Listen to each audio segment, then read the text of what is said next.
उत्तर प्रदेश की 51 सीटों पर भाजपा ने अपने उम्मीदवार उतार दिए हैं और कांग्रेस ने भी कुछ सीटों पर अपने उम्मीदवारों की घोषणा कर दिया।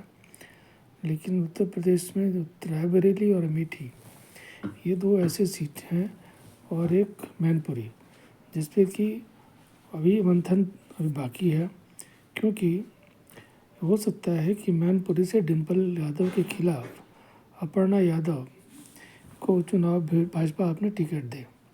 अगर ऐसा होता है तो बड़ा ही दिलचस्प होगा, क्योंकि दोनों एक ही परिवार के हैं, आप भी जानते हैं। अपर्णा यादव मुलायम सिंह यादव की छोटी बहू हैं और डिम्पल तो है ही अखिलेश की पत्नी।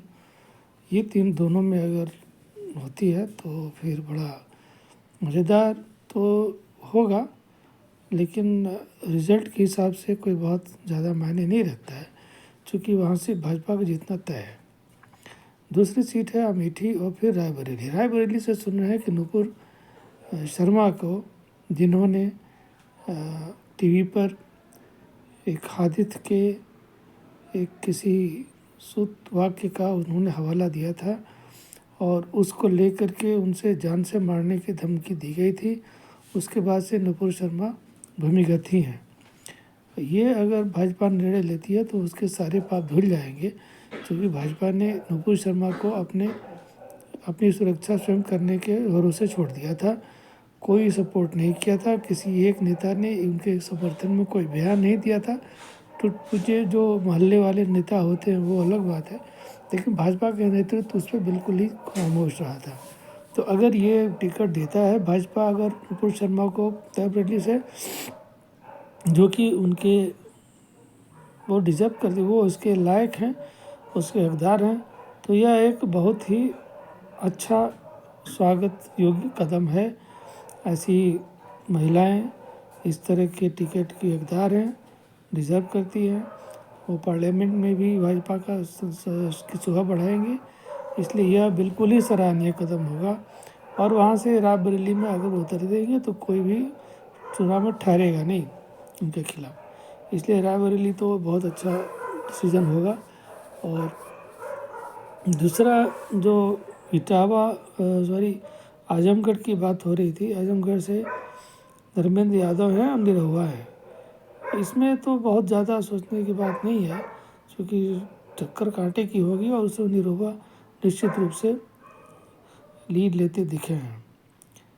ये चीज़ें महत्वपूर्ण होती जा रही हैं धीरे धीरे, क्योंकि मुस्लिमों का अब आक्रमण दिनों दिन बढ़ते जा रहा है।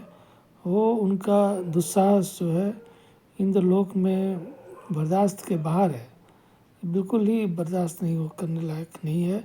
पुलिस ने अपना इकबाल, अपनी जो रुतबा था और जो रसूख था, वो अपने खो दिया है वहाँ पे। अब सरकार इसको कैसे बचाएगी यह देखना बाकी है। बाकी 2-3 मुद्दे साउथ इंडिया के हैं। साउथ इंडिया में कोई ख़ास हलचल तो नहीं रही है। हाँ, मध्य महाराष्ट्र में जो राहुल गांधी ने अपना एक शक्ति को लेकर के जो अपना परीक्षण दिया, उसमें वो निहायत ही फिसड्डी टाइप के साबित हो रहे हैं, क्योंकि नरेंद्र मोदी उनको घेर घेर के मार रहे हैं।